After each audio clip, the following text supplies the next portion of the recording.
Alright, so previously we did a tutorial on the Jacobsen LF1880 and the reel wasn't spinning, and I showed you a really quick fix of just changing the gear out on the inside. You can check my channel and you'll see it. We have a problem again with another Jacobsen. The reel's not spinning, and it was driving us crazy trying to figure out what exactly it was because everything seemed to be in check. But if you look inside here, let me show you.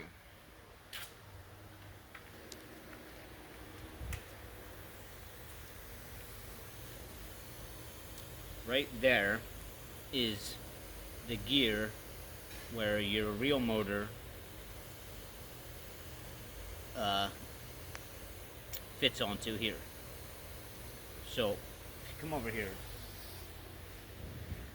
look at one that's good. This one is good, but you can kind of see how much is sticking out there. We got about a good inch, and the gears inside of here, that gear on the other one kept stripping out, and we didn't know why, but now we do. So this one is sticking out pretty far. The one over there wasn't sticking out as far, so that gear was barely making contact, and it was sliding around in there, which was causing that to come off of the gear, and then the reel wouldn't spin, if that's making any sense. So this one's sticking out pretty good, but the other one, go back over here, the other one's only sticking out just a little bit. So this is the gear that fits on top of there, and your reel motor goes inside of there and spins. But because that is so low, this is moving around with the reel motor and coming off of that gear, and it's barely grabbing that to spin it, and that's what's causing it to strip just on the outside. So if you look a little closer, it looks like that bearing has some damage to it. So I'm going to assume that that bearing is pushed up this way a little too much. There's some damage.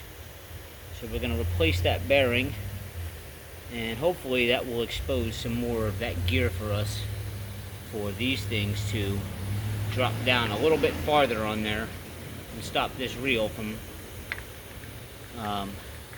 not spinning. But I'm pretty confident that's the problem. So check your mower and make sure that your bearings are good in here, and that you have enough gear here exposed for this thing to grab onto. Alright, so we're going to try to get that bearing out of there. It looks like there's a little lock clip right there. So we're going to get our little clip pliers there, and then first thing we do is pull that clip out. There we go.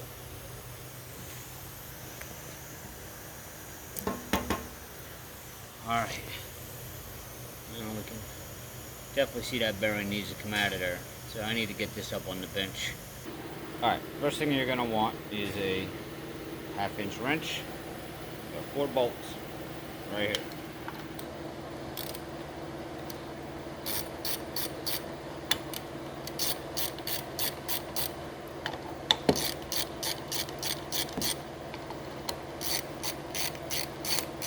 You're also going to want to get a open end wrench.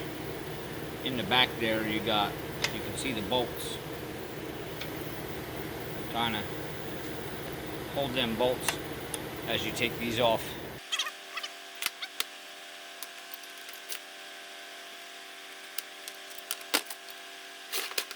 You're going to have a grease fitting there. See that grease fitting? And that you have to line it up with that hole for it to slide out, otherwise the grease fitting is going to keep that in there. So you got to turn that grease fitting, line it up with that hole if you want to be able to slide that out with the grease fitting on. Otherwise you're going to have to take that grease fitting off. You should be able to just wiggle this thing loose.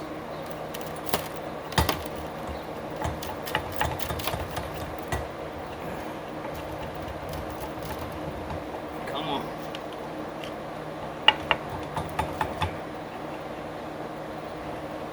this didn't exactly pull off by hand. You're gonna need a breaker bar, and you're gonna kind of have to stick it in there and pry, work your way around.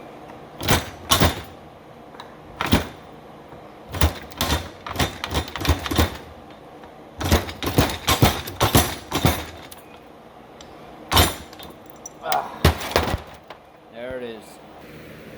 Alright, so yeah, we got some bearings falling out here. Oh, there's more.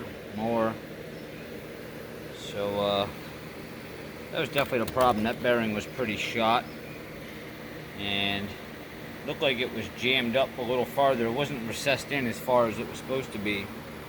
So by that sliding up farther up the shaft, it was only exposing a little bit of that gear, which was preventing that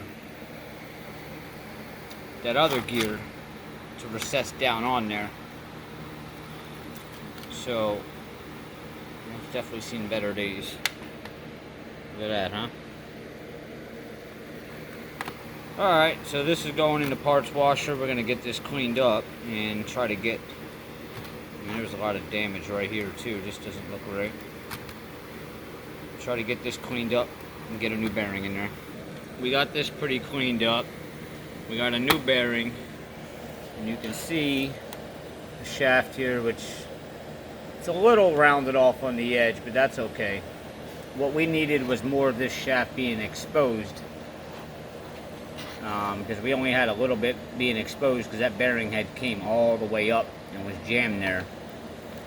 So I'm hoping by putting this new bearing in there that it will now go in a lot farther and more of this shaft will be showing here.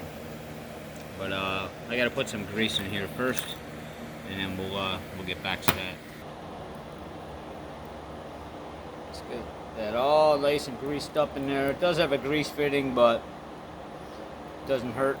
Put a little bit in there, and the same thing with our bearing. Gonna get some grease here. And we're just gonna kind of pack this bearing here. Alright. Actually, we can probably leave that bearing out while we're putting this back in here. Just kind of get those holes lined back up.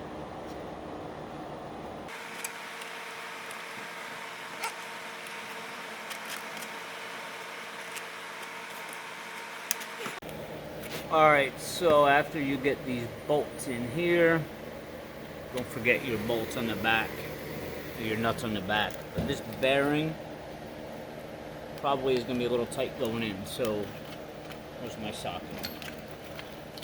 Just grab a socket that's going to fit the center of that bearing, and just kind of tap it in with a hammer and it'll recess in there. But if you look at the gears now, you can see we have a lot more gear exposed than we did prior. This will now slide in there a lot farther and get a better grip, and the reel shouldn't have any more issues. Now we got to remember that last little C-clip that we took out in the beginning there. We got to put that in to hold the bearing in place, and then we can mount it right back up to the machine. So that should be the fix. It was really simple. Took about, I don't know, the longest part was prying this thing off, which took about 3 or 4 minutes of prying it with the screwdriver here.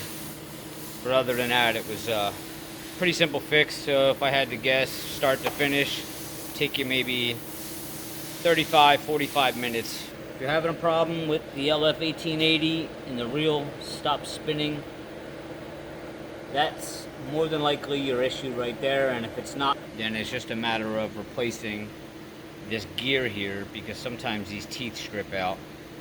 So you may not even need the bearing, you may just need to replace this little gear, which I did another video on my channel. You can watch that. Well, hope this helps. I'm going to put this back together and see if it spins.